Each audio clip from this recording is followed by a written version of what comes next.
Well, hello everybody. Pastor Randy here. Welcome to Making It Simple. Great to be back with you today on this beautiful Wednesday. Hope your week, although it's halfway done, has been going well. Almost got my voice back, trying to get my head cleared out, but great to be with you today. We ended off on Monday talking about what it means when we really begin to engage the concept of love and really looking at it being so much deeper than the mere emotion that we attach it to. In other words, when Jesus said, if, and that's of course the key word to so many different things in this lesson, if you have love for one another, when we begin to look at how do we show what we've not been shown? The importance of understanding this, the importance of understanding the relational value of what God has given us requires me to know Him, right? So as we begin to piece all of this stuff together, it's a beautiful puzzle that once all the pieces are put together, it makes an incredible picture that is not only worthy of framing and hanging, but even better, it's worthy of living. And when we begin to look at this, we start piecing it all together. We begin to clearly see why love must come first in the fruit of the Spirit, because it indicates a true change. It says that something is different in me now, not only from a maturity standpoint, not only from a moral standpoint, but that clearly there's been a change in my heart. There's been a change in my thinking. Because without this, it doesn't allow for anything else to come. In other words, if it's something that I can orchestrate or manipulate and create in some type of way, that is for probably the wrong reasons, number one, because it's not real. And when something's not real, it will eventually manifest itself and the truth will come out. In other words, if you're not who you say you are, eventually somebody's going to find out. And so that requires a heart change. I mean, I've known people personally, or have indirectly worked with people, if you want to call it that put forth a character, if you will, of this goodness and humanitarian and all this other stuff.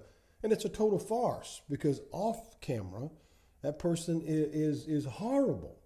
And so we see that it's got to be real. Just like Jesus said, they will know that you are mine.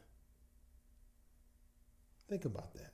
They will know that you are mine by how you love one another, by how you love the brethren.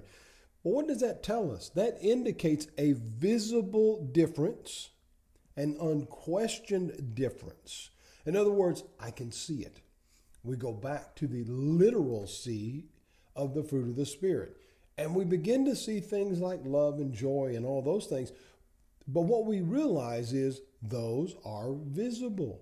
Just as an apple or an orange or a lemon or anything else hanging on a vine, you can see it. It's there. You don't have to question what that tree or what that branch is. You know, if it's got grapes on it, you know it's a grapevine. If it's got apples on it, you know it's an apple tree. Pears, bananas, whatever. We know that.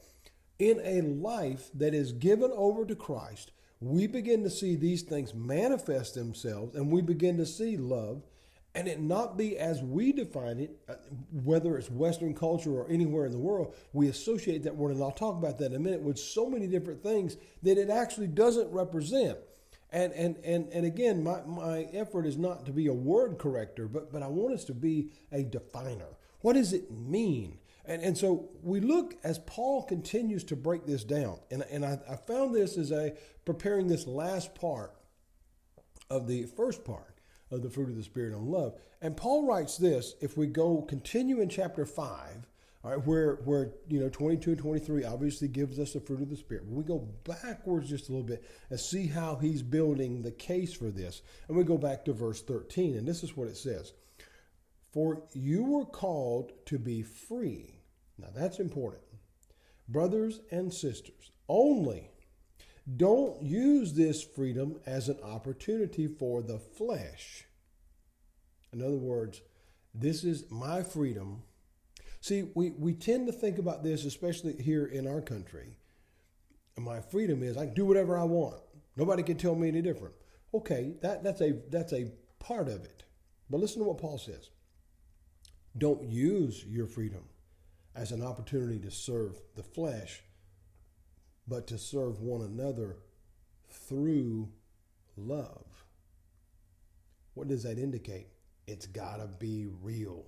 It's got to be from the heart. And in order for that to be a case, in order for that to happen, I got to know Jesus. I go on in verse 14. For the law is fulfilled in one statement. Now this is powerful. Jesus said, hang everything, right? He says, the law is fulfilled in one statement. Love your neighbor as yourself. But, if you bite and devour one another, watch out, or you will be consumed by one another. Now think about the power of that statement, friends.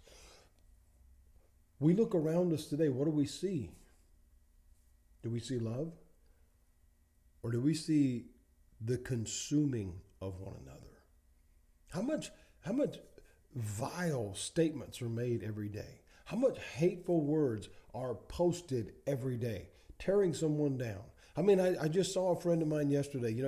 It puts out these wonderful, inspirational things every day, and yet it is yet to fail that somebody has to make a negative comment. Why?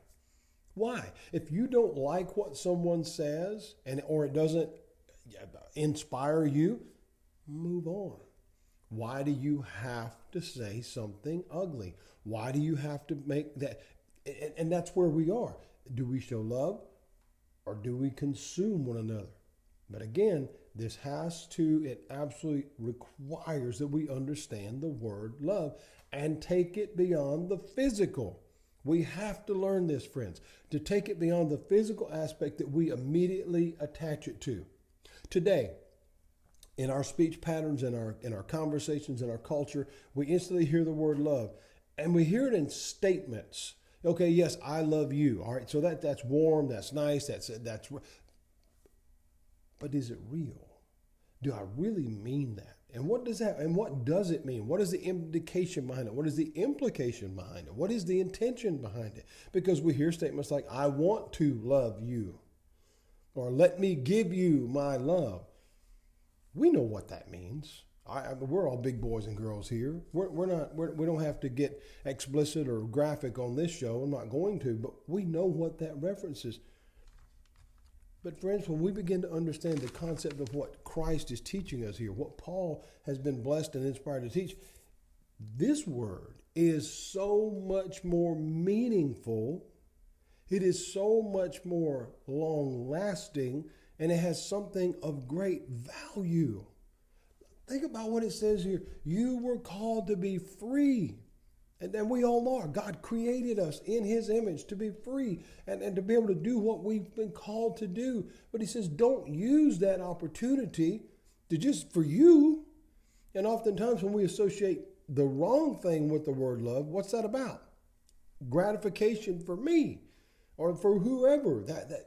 But that's what God said. He said, no. Use that as an opportunity to serve each other through love. Because when we don't, we begin to devour and consume each other.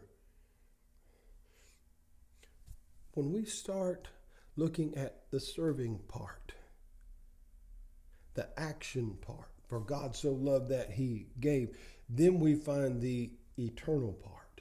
And that is where things begin to change. That is where things begin to get different. Because if we only see the surface part of things, well, we all know that quickly changes. I used to drive over the causeway every day to go to work when I lived in Florida. And the surface sometimes was as slick as glass, absolutely gorgeous. But in just a moment, the wind could start or a wave could come from a distance and disrupt that entire thing. And it wasn't the same anymore. That was just the surface. Sometimes we see that today in life. On the surface, oh, this looks good, but what's hiding underneath it? It'd be like taking a pie tin and putting something, mud or anything under, inside it, but they cover it with Cool Whip. On the surface, it looks fine until you cut into it.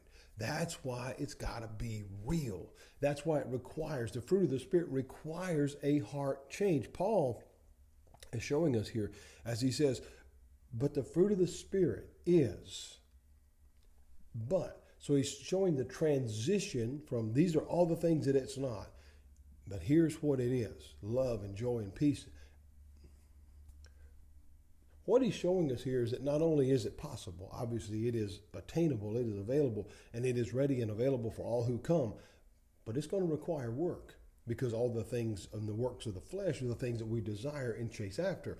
But he says, don't use your freedom to do that. Use it to help and serve each other. It's going to require some work. It's going to require some willingness to learn and willingness to receive. Jesus said, love as I have loved you. So here's the question. Have you received his love today? He's offered it. Have you received it? Just because it's been offered does not mean you have it. Yes, God loves you, but have you received that love? Have you accepted that love? Because he gave it, and he gave it to all and for all. He paid it all. He showed us the greatest love that has ever been known. As we truly come to know him, have we surrendered our hearts to him? Because if we do, we begin to see that change take place from the inside out. And Paul says here, when that is real, the very first visible fruit of that is love. And when that's real, when that's really, really real, when it's truly there, it starts to produce more. And the very first thing that comes from that is joy. And we'll talk about that tomorrow when we come right back here at Making It Simple. God bless you, friends. I'll see you then.